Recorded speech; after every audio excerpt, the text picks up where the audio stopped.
जब भी कोई व्यक्ति गौतम बुद्ध के प्रसंग में शामिल होता था तो गौतम बुद्ध उसको शांत होने को कहते थे। ध्यान की अवस्था में जाने से पहले भिक्षुकों को शांत रहना सिखाया जाता है। आज के दौर में हर तरफ शोर ही शोर है, इसकी वजह से दिमाग में तनाव पैदा होता है। ऐसे में अगर आप हर रोज कुछ देर चुप रहने का अभ्यास करते हैं तो इससे आपके तनाव पैदा होने वाले हार्मोन के लेवल में कमी आती है। इससे आपका दिमाग शांत होता है, गुस्सा नियंत्रित रहता है और तनाव बढ़ाने वाले हार्मोन्स का लेवल घटता है। आज हम ये जानेंगे कि किन जगहों पर हमें शांत रहना चाहिए और किन जगहों पर हमें बोलना है। गुरु जी कहते हैं कि आज मैं सबको चुप रहने के फायदे के बारे में बताऊंगा। गुरु कहते हैं कि 10 मौके जहां पर चुप रहने से होता है लाभ और बोलने से होता है नुकसान। जरूरत से ज्यादा बोलना या चुप रहना तो अच्छी बात नहीं है, या फिर जरूरत से ज्यादा बारिश हो जाना या फिर धूप, दोनों ही दिक्कत देती है। उसी तरह अनावश्यक बोलने से नुकसान होता है। गुरु कहते हैं कि पहला ऐसा मौका जहाँ पर व्यक्ति को चुप रहना चाहिए, बिना टॉपिक के नहीं बोलना चाहिए। गुरु ने कहा अगर आपके पास कोई टॉपिक नहीं है तो वहाँ पर चुप रहने में ही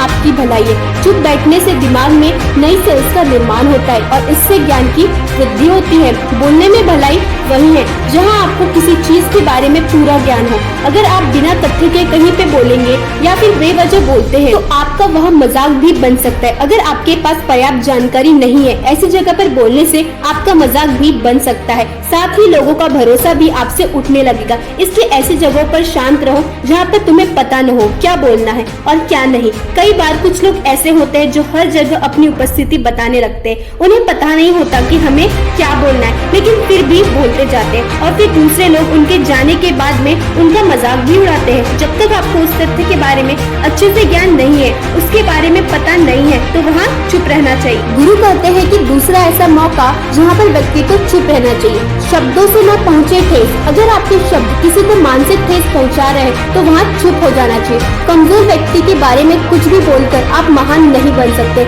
महान आप किसी कमजोर व्यक्ति का साथ देने में बनेगी। कई बार होता है कुछ लोग अपने से छोटे व्यक्ति को भला बुरा कहते हैं। सामने वाला इंसान तो कद से आपसे छोटा है, वो आपको कुछ नहीं बोलेगा, लेकिन आप उसकी नजरों में गिरते चले जाएंगे। हो सकता है कि कल वो भी आपसे कद में बड़ा हो जाए। आने वाले समय में वो भी आपके साथ वही करेगा। आप किसी को नीचा दिखाकर बड़ा नहीं बन सकते। बड़ा बनना है तो अपने से छोटे लोगों की इज्जत भी करना सीखे और साथ ही साथ बड़े लोगों का सम्मान भी करना चाहिए। लोगों को लगता है कि अगर वो अकड़ कर बोलेंगे, सामने वाले को नीचा दिखाने की कोशिश करेंगे तो वह बड़े बन जाएंगे। आप उनकी नजरों में गिरते चले जाएंगे। गुरु ने कहा तीसरा ऐसा मौका जहाँ पर व्यक्ति को चुप रहना चाहिए, क्रोध या घृणा करने वाले लोग। जब कोई अपना या सगा संबंधी आप पर क्रोध कर रहा हो, आपका अपमान कर रहा हो, तो आपको उस वक्त चुप रहना चाहिए ताकि सामने वाले का गुब्बारा पूरी तरह से फूट जाए। आप यदि सही है तो माफी न मांगे और चुप रहकर ही सही समय का इंतजार करें। वो खुद आपसे माफी मांग लेगा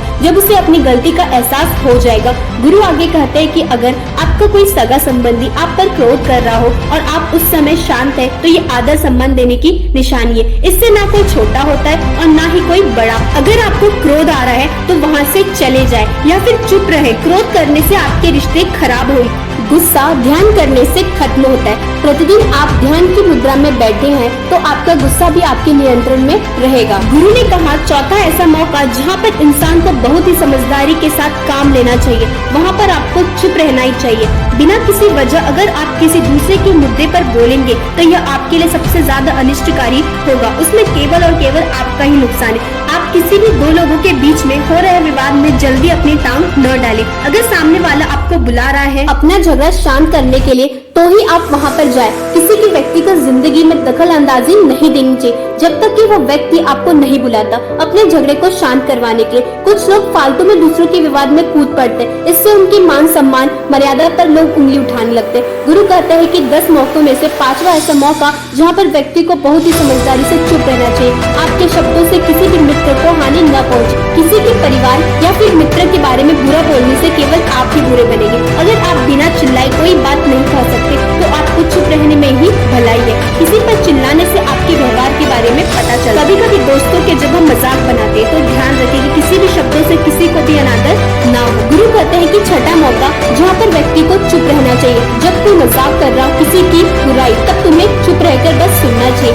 अपनी राय व्यक्त नहीं करनी चाहिए, क्योंकि जो आज आपके सामने किसी भी तीसरे की बुराई कर रहा है वो कल किसी और के सामने आपकी बुराई भी कर सकता है। यदि आपने कुछ कहा है तो नीति शास्त्र के अनुसार जो अपने मुंह को बंद रखता है और बुद्धि से काम करता है वही इंसान समझदार होता है। बिना जरूरत के बोलना, किसी के बारे में किसी के बीच में बोलना ये गलत बात। कहते हैं कि सातवां ऐसा मौका जहाँ पर व्यक्ति को चुप रहना चाहिए जब कोई नहीं समझे आपकी भावना। यदि आपको लग रहा है कि कोई व्यक्ति आपकी भावना या परेशानी को शब्दों में नहीं समझ पा रहा, उसको वह समझ नहीं पा रहा या समझने का प्रयास ही नहीं कर रहा, वह आपको ध्यान से सुन ही नहीं पा रहा है, तो ऐसे व्यक्ति के सामने आप चुप ही रहे, क्योंकि ऐसे लोगों को आपकी भावना या दुख का कोई मतलब नहीं होता। ऐसे लोगों को अपना राज बताकर आप पछताएंगे ही बाद। जब आपको लगने लगेगा कि सामने वाला व्यक्ति आपकी भावनाओं को ठीक तरह से समझ रहा है, आप जो कह रहे हैं वो ठीक तरह से सुन रहा है, तभी आप उसे अपनी बात कहें। गुरु कहते हैं कि आठवां मौका जहाँ पर लोगों को चुप रहना चाहिए जब कोई इंसान अपना दुख व्यक्त करे।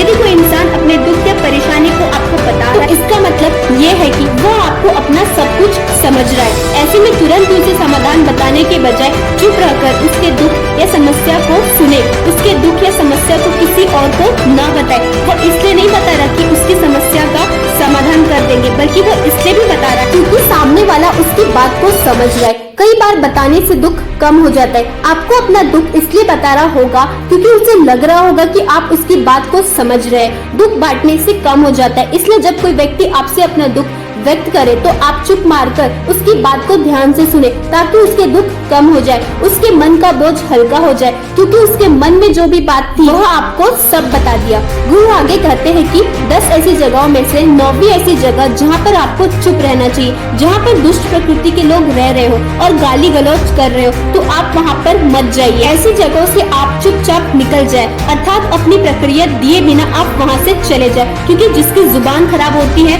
जो दुष्ट प्रकृति के लोग होते हैं, उनको आप ऐसे समय में नहीं समझा सकते। जब उनका दिमाग पूरी तरह से शांत हो जाए तभी वह आपकी बात सुनेंगे। इसलिए जहाँ पर दुष्ट प्रकृति के लोग आपकी बात को न मानते हो और न ही सुनते हो, तो आपको वहाँ पर नहीं बोलना चाहिए। गुरु कहते हैं कि 10वां ऐसा मौका जहाँ पर आपको शांत हो जाना चाहिए। अपनी सफलता का राज हर किसी को न बताए। कई बार होता है कि कुछ लोग जो सफलता को बहुत ही जल्दी अर्जित कर लेते हैं, वे हर जगह अपनी सफलता का ढिंढोरा पीटने लगते हैं। ऐसे में होता है कि कई लोग आपकी सफलता से खुश नहीं होते। अगर आप अपनी सफलता का जबरदस्ती लोगों में ढिंढोरा पिटवा रहे हैं तो लोगों की नकारात्मक ऊर्जा आपको प्रभावित कर सकती है। जब आप सफल होंगे तो सबको पता चल जाएगा कि आप सफल हो गए। ढिंढोरा पीटने से नुकसान आपका ही होगा।